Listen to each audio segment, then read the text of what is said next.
Story with five পেতে হলে গল্পের স্বাদ ধরতে হবে স্টোরি উইথ ফাইভের হাত। সকাল সকাল স্কুলের প্রাঙ্গণে আজ উৎসবের আমেজ। রঙিন বেলুনে সাজানো চারিদিক, ফেস্টুনে বড় অক্ষরে লেখা শিক্ষক দিবসের শুভেচ্ছা। ছাত্রছাত্রীরা ব্যস্ত দৌড়াদৌড়িতে, কেউ মঞ্চ সাজাচ্ছে, কেউ মাইকে গান রিহার্সাল করছে, আবার কেউ নাটকের সংলাপ ঝালিয়ে নিচ্ছে। এই ব্যস্ততার ভিড়ে এক কোণে দাঁড়িয়ে গল্প করছে দুই বন্ধু, শুভদীপ আর প্রীতম। ওরা দুজনেই কার্টুন ভিডিও বানায় এবং সেই ভিডিও ইউটিউবেও আপলোড করে। হঠাৎ শুভদীপ বলল, শোন প্রীতম, এবারের অনুষ্ঠানটা আমরা আলাদা কিছু করি না? গান, নাচ, নাটক তো সবাই করবে। যদি আমরা একটা কার্টুন ভিডিও বানিয়ে শিক্ষক দিবসের আসরে দেখাই, কেমন হয়?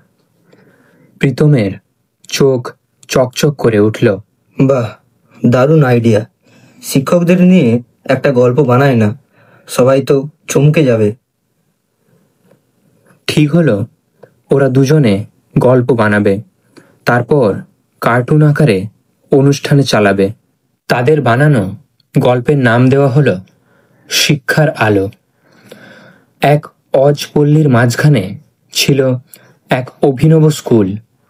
চারিদিকে শাল সেগুন গাছ, পাখির ডাক, আর বাতাসে দুলছে সবুজ পাতা। সেই স্কুলে পড়াতেন এক মহান শিক্ষক, সবাই যাকে ডাকত গুরুজি নামে। বাচ্চারা তাকে খুব ভালোবাসত, কারণ গুরুজি কখনো রাগ করতেন না, ধৈর্য ধরে সবকিছু সবাইকে বুঝিয়ে দিতেন। তিনি প্রায়ই বলতেন, শিক্ষা শুধু বইয়ের পাতায় নেই, শিক্ষা আছে জীবনের প্রতিটি কাজে। গাছ যেমন ছায়া দেয়, তেমনি জ্ঞান আমাদের জীবনকে আলো দেখায়। এই ক্লাসেই ছিল এক দুষ্টু ছেলেটি, অর্পণ। পড়াশোনার প্রতি তার একেবারেই আগ্রহ ছিল না।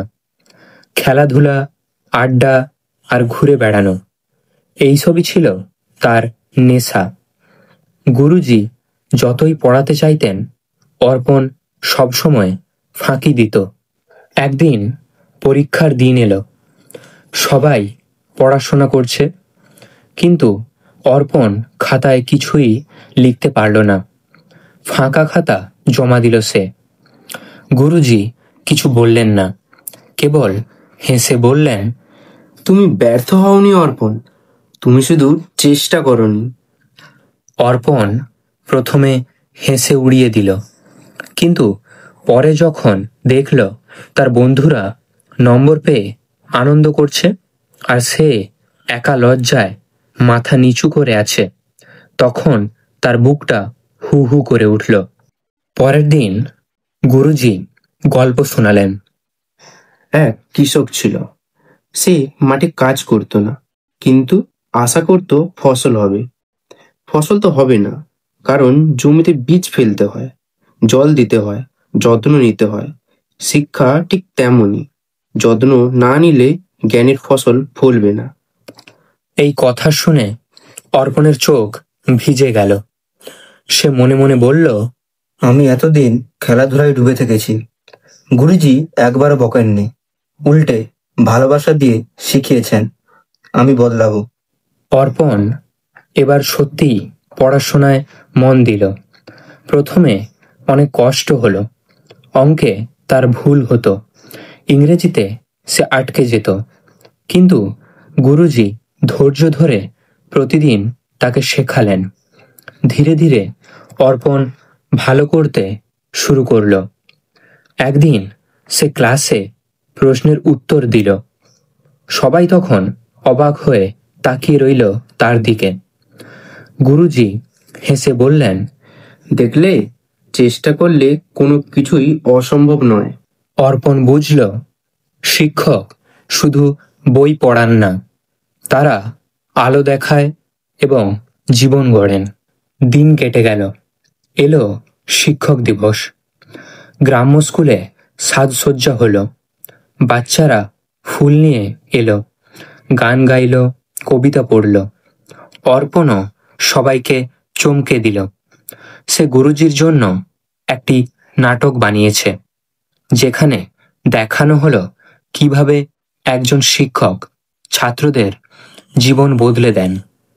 নাটক শেষে অর্পণ গুরুজির পায়ের কাছে ফুল রেখে বলল, গুরুজি, আমি যদি আজ কিছু শিখে থাকি সব আপনার জন্য। আপনি না থাকলে আমি অন্ধকারেই পড়ে থাকতাম।